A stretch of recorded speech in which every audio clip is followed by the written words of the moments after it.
Weekly Spear News Review. Kalipunan ng mga balitang napapanahon at dapat malaman ng bayan. Ihahatid ng buong puwersa ng 9ID Spear News. Sa headlines. Mga vintage bomb na pinaniniwala ang ginamit noong panahon ng digmaan, nahukay sa Sorsogon. Mga sundalong nagpakita ng disiplina sa National Disaster Resilience Month 2023, kinilalang kampyon. Blood collection sa mga alagang hayop sa Albay, sinimulan na. Pagtitipon-tipon ng media mula Calabarzon at Bicol, napuno ng saya. Sa ibang balita ating alamin sa trivia ni Tito Bal. Paano nga ba nagkaroon ng wikang pambansa ang Pilipinas? Magandang araw, Bicolandia, at sa lahat ng nanonood nating mga kababayan dito sa ating programang Weekly Spear News Review. Ako po si Giro Banania at sa detalye ng ating mga balita. Mga vintage bomb na pinaniniwala ang ginamit noong panahon ng digmaan, nahukay sa Sorsogon. Yan ang tinutukan ni Christina Tole. Maingat ngayon sa pagbungkal ng lupa ang mga trabahador sa Sitio Pulot, Barangay San Francisco, Bulan, Sorsogon matapos na mahukay nitong nakaraang July 28 ang umano'y vintage bomb na pinaniniwala ang ginamit pa ng mga Hapon noong okupahin nila ang lugar. Kwento ng foreman na si Joey Guan, nasa kalagitnaan sila ng clearing ng construction site nang mahukay ang nasabing bomba. Nung nag-clearing po kami nitong site para pagtayuan ng 5 building para sa kampo ng Philippine Army. Nung nag-backhoe po kami doon sa bandang itaas, nakakuha po kami ng matigas na bagay. Hanggang sa makakita kami nitong mga bagay na to na sa waring namin ay ito ay vintage mount. Dagdag pa ni Juan, bago pa sila mag-umpisa sa lugar, ay mayroon na rin sa kanyang nagbabala patungkol sa posibleng mga vintage bomb sa lugar. Batay sa Filipino historian na si Dr. Danilo Hirona, hindi nakakapagtaka ang pagkakadiskubre ng unexploded ordnance sa lugar dahil noong panahon ng World War II, naglagay umano ang mga Hapon sa lugar ng Marine Base dahil sa pagiging strategic place nito bilang paghahanda sa pagbabalik ni General Douglas MacArthur. Parang may idea na sila na si MacArthur ay babalik. Pero hindi nila alam kung saan talaga si MacArthur babalik. Kasi ang Sorsogon, kung si MacArthur ay bumalik at maglanding siya sa Visayas, and of course we know na naglanding siya sa Leyte, then madaling mag-deploy ng tropa ang mga Hapones galing dito sa Sorsogon patungong Leyte, Samar area yan. But if ever si MacArthur ay maglanding sa northern part ng Pilipinas, then malapit din ang Sorsogon kasi they can make use of the train at yung mga tropa ng southern Luzon could be sent to Manila and to other parts of Luzon. Kapayapaan para sa lahat. Christine Atole, Spear News. Mga sundalong nagpakita ng disiplina sa National Disaster Resilience Month 2023, kinilalang kampyon. Ang buong kwento sa report ni Eden Flororita. Let us now come to the most disciplined team champion. Goes to 565 Engineering Battalion. Hindi umano inaasahan ng 565 Engineering Construction Battalion na kikilalaning kampyon ang kanilang grupo pagdating sa most disciplined team sa isinagawang closing ceremony ng National Disaster Resilience Month nitong July 31 sa pangunguna ng Provincial Government ng Camarines Sur.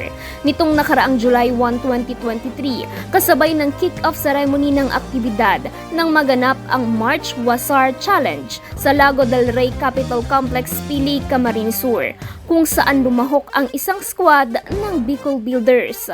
Ayon kay Second Lieutenant Albi Pansito, masaya sila sa natanggap na parangal, lalo pat ipinakita lamang nila ang tamang execution sa water safety rescue and survival techniques.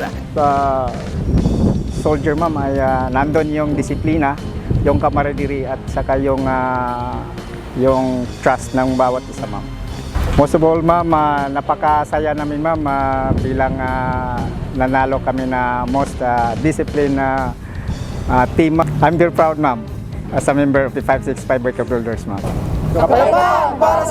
Kasama sa mga kumasa sa nasabing challenge ang iba't ibang local government units at mga pribadong sektor.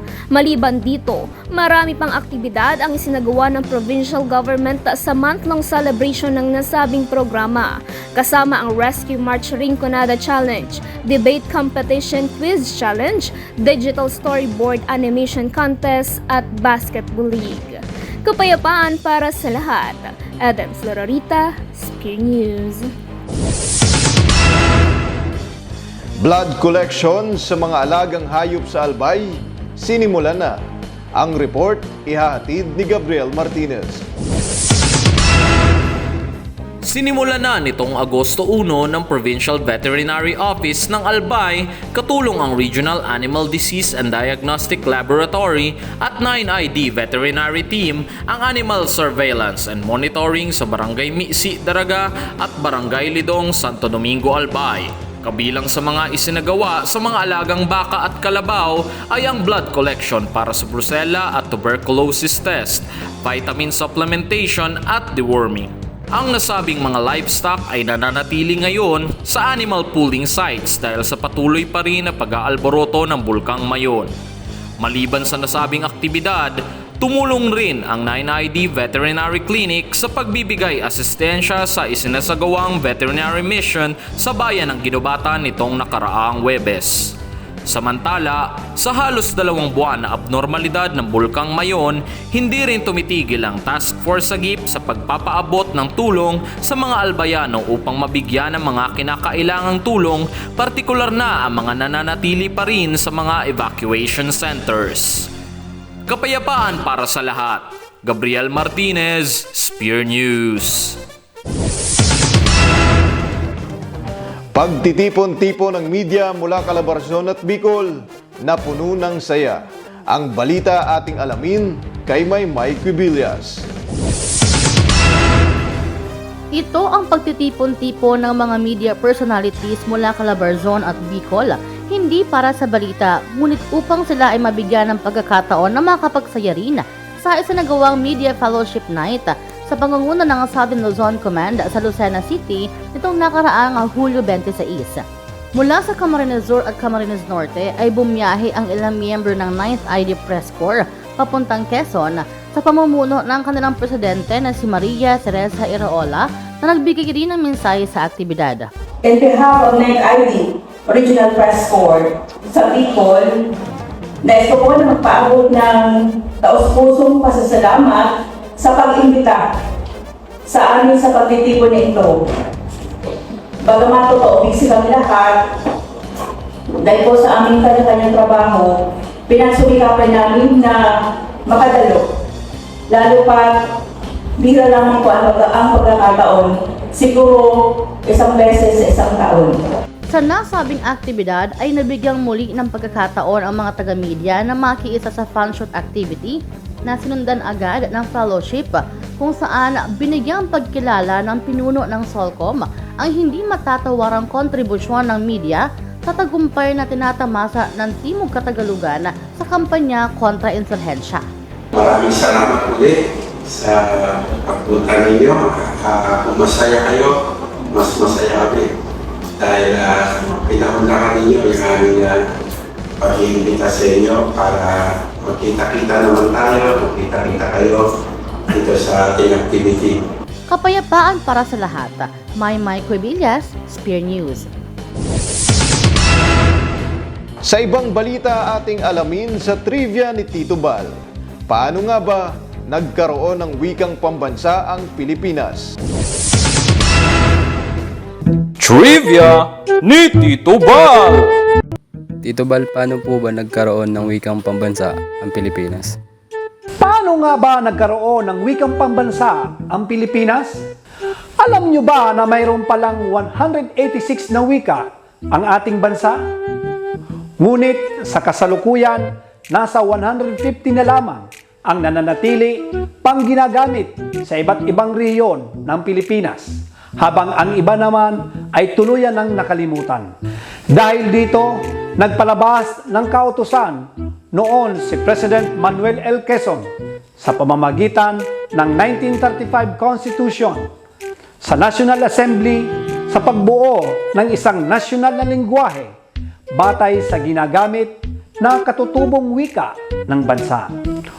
Hunyo 6, 1970 nang maaprobahan ang Commonwealth Act 570 na siyang kumikilala sa Pilipino bilang wikang pambansa ng Pilipinas. At taong 1946 nang maglabas rin ng proklamasyon upang gamitin ito sa edukasyon at komunikasyon. Makalipas ng ilang taon, maraming mga pagbabago pa ang naganap dahil sa pagkwestiyon sa nasabing wika dahil sa iba't ibang mga pananaw.